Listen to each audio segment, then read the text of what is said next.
Hi, and welcome back to Launch Your Rocket, where everybody wants a charmed life. We all want to get rich, live free, and feel like everything just works in our favor. And listen, I get it. I want that too. In fact, I've chased it. Maybe you have too. But here's the thing. The secret to a charmed life might not be what you think. And today I'm going to show us how we get rich in a way you've probably never heard of before. And to do it, I'm going to borrow a little bit of wisdom from Nanny McPhee. Stay with me, because you might just flip your entire perspective on what it means to be truly rich, and it might attract those things, the shiny things, to you. Let's think about what the world calls charmed. You know what the world says a charmed life looks like, right?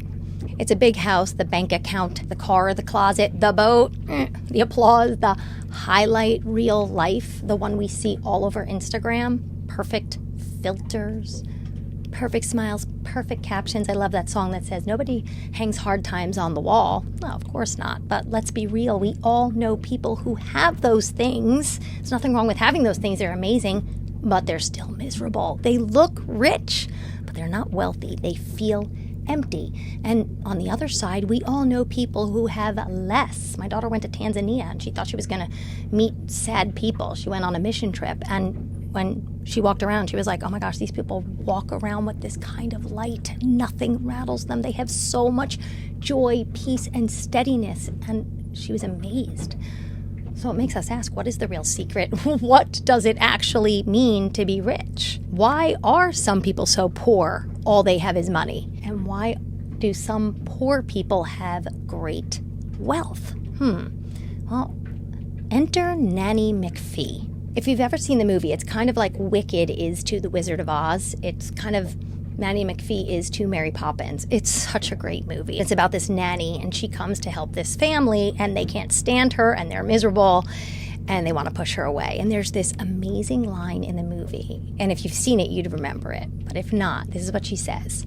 When you need me, but do not want me, I must stay. When you need me, but do not want me, I must stay. But when you want me, but no longer need me, then I must go. I'll be honest, the first time I heard that line, I thought, well, it's clever. But the more I live, the more I realize that's not just clever, that's like one of the greatest lines of any movie of all time. And that's life. And here's why. That's exactly how wealth works. When you need it, when you're desperate for it, when you're chasing and obsessing over it, it runs from you. You can't hold on to it. It's never enough. But when you no longer need it, when your heart is already filled with joy, peace, purpose, and God, well, that's when it shows up in your life. It's wild, right? But I've seen it. I've lived it. And maybe you have too. You see, the world programs us and teaches us that get rich and then you'll feel secure. Then you'll be happy. Then you'll finally have rest. But that's the wrong map, and that's why so many people are still stuck. How many self-help podcasts can we watch and we're still in the same place? Our life is not launched. Here's the flip. When your heart gets rich first, when you're already living in joy, peace, and overflow, everything you were once chasing, it just starts chasing you. Think about this. Gratitude is a multiplier. When you wake up and actually are so excited for the abundance of every breath and just this cup of coffee in your hand and your family, that you're just so content, you attract more. Gratitude is everything. It's a magnifier, and I do an entire piece on it. But let me just give you a little synopsis here. Imagine the movie 50 First Dates. What happens is this guy wakes up and he has amnesia and he doesn't remember his life or the love of his life. So every day he has to remember. He wakes up with nothing, and he has to, by the end of the day, he remembers his entire life and the woman of his dreams and all the things he has. And then he wakes up the next day and he has amnesia again. I always think of gratitude as, imagine if I woke up with amnesia and I was just laying there and I had nothing. And then somebody puts a cup of coffee in my hand and I'm like, oh my gosh, it's the best cup of coffee ever. And then I realize I can walk and I have legs and I could go outside. Oh my gosh, I have a house and a family that loves me. All of a sudden, the little things you will be so grateful for it. That's the gratitude. Try that practice every morning. Pretend you have amnesia every morning. I do it, and I look at pictures every morning of all the things I'm grateful for. Anyway, your heart becomes overflow. Joy, love, abundance, and gratitude become overflow. That's when you become powerful. But how do you do that? The right treasure map means everything. The world's map that everybody's following, it's broken. It doesn't work. Everybody's stuck. You have to plant yourself in the right soil. Root your life in truth and purpose, not in toxic dirt and comparison and lies of the world. Shallow ideals, you thrive. You bloom. Pardon the interruption, but I want to invite you to a free masterclass on October 23rd. Does this sound like you? Maybe life shifted and you feel a little stuck. The spark is gone. You check the boxes. Maybe you even have everything you thought you ever wanted, but you're still unfulfilled. And you're wondering, is this all there is? Wasn't I made for more? And the answer is yes. Imagine waking up with a fire in your soul, a purpose in your step, and dream in hand. All because you became the person that God designed you to be. The world needs that light right now, and that's why I created Elevate. It's a blueprint unlike anything you've ever seen before. I'm going to show you how to reignite your dream. We'll discover your why. The fire that makes you unstoppable will shift from worldly to godly thinking. So we stop chasing and we start attracting. We'll find your niche, the gift placed inside of you that makes you unique. We'll set one big goal and we'll go from drifting to thriving with clear direction. This is my purpose, and that's why I'm so excited about it. I hope you'll join me for this masterclass, October 23rd, 1 hour. Let's go from stuck to unstoppable, from lack to overflow. Really hope you'll join me. 1 hour free masterclass. I'll see you there. Now back to our regularly scheduled programming. And let me tell you something. When the good book says to be the salt of the earth, and that matters, it really matters. Salt cannot hide in a shaker.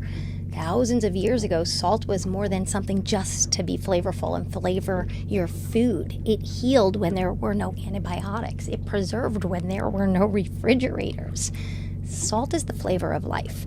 When you live in that way, in godly principles, and you start adding that kind of flavor, healing wounds, slowing down to the decay that's around us, well, people are drawn to you. That's the treasure map right there. And it's been hiding in plain sight for thousands of years. People just will not pick it up. We have the holy grail of life's little instruction book on how to have a magnificently launched life. And people are like, I don't want to look at it. Don't tell me about it. Nobody wants to see it. Every single thing that's going on in the world today has something to do with the Bible. Yet we won't even read it.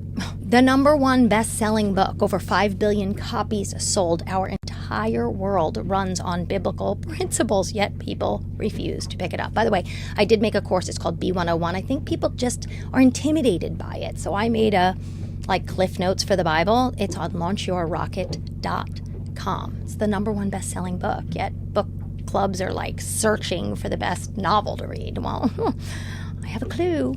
Anyway, there was a time in my life where I had a lot of that stuff. The riches, the house, the income, the accolades. And don't get me wrong, it felt good having and acquiring this stuff for a while. But when I laid my head on the pillow at night, there was always something that wasn't filling me. I've also lived through seasons that looked a little simpler on the outside, but it was those times that I discovered my heart was just overflowing, and I laughed a little bit more, I noticed a little bit more, I felt a little bit more alive, I was a little bit more connective, and that's when it all clicked for me, and I really felt like doing this right here was a mission, that God's taking me through so many different phases so that I have the ability to meet people where they're at. And I feel like that's where I am right now, and I'm being called to kind of, infect people who have a really hard time paying attention to anything that has to do with God's word when that's the answer. Anyway, I learned that the most charmed life isn't the one with the best stuff, and I had always heard that and knew that, but I've lived it. It's the one with the deepest soul. the one who's most connected to your creator, to God, and having a relationship and understanding him, that's when nothing seems to affect you. Things just bounce off of you because you have a lot of joy and a lot of love and a lot of life and potentially a lot of stuff. But that's the cherry on top. And the funny thing is, you don't even want this stuff anymore. You just want to give it to people. You want to give it away. So here's a question to really, I think, help you really think about this. What are you chasing? Is it more things, more applause, more money? Or is it peace, joy, purpose? Maybe dive into your faith, because here's the paradox. When you chase money, it runs away from you. But when you chase peace, joy, and truth, God's word, well, money comes looking for you. And that's Nanny McPhee wisdom right there. When you think you need it, it stays away. But when you're rich enough without it, it shows up anyway. Anybody else? Oh my gosh, just me? I think it's brilliant. So yes, I can tell you how to get rich, but it's not gonna be the way the world promises. Not in a way that leaves you burned out and empty, because this is about real riches. The kind of wealth that makes you wake up excited for life. The kind that multiplies through gratitude and love. That thrives because you're planted in the right soil. Because you flavor the world around you like salt. That's the treasure map. Gratitude, soil, salt. Yeah, X marks the spot. Yes, the treasure is a charmed life, a rich life, the kind of life that you just cannot buy, but it is the kind of life that you want to live. So stop chasing what's fleeting. Stop listening to a self-help motivational podcast that has you focusing on you. Start seeking what is eternal, because that's where you get wealthy on so many levels. I've lived it, and I love God. And I love life. And that doesn't mean that my life is perfect. Oh my gosh, perfectly imperfect? Yeah, that's more like it, but nothing seems to rattle me because I trust God. It's such a gift, and it's one I want to share with you. If you want my help, please go over to Bible 101. Again, I said it earlier, it's at launchyourrocket.com. I also have a course called Elevate, where we get a little bit more specific. If you're really feeling stuck, we identify your dream, and that takes a little bit because it's been buried away on a shelf or in a cloud somewhere. We take it down from the shelf, recognize what that dream is, because God puts it in every single one of us. He gives us a niche. We discover what that niche is. We shift our hearts and our mind, and we start to attract. Set some goals around it, raise your vibration, and we finally hold that dream in your hand. So that's Elevate. That's also on launchyourrocket.com. Nanny McPhee, if you take nothing else away from here, that is the saying. That is the best saying in any movie of all time. And it took me a long time to really see the connection. Stop chasing wealth. Start attracting it. Start shifting. Start today. Thanks so much for being with me. I'm so glad you could join me here on Elevate. I'll see you next time.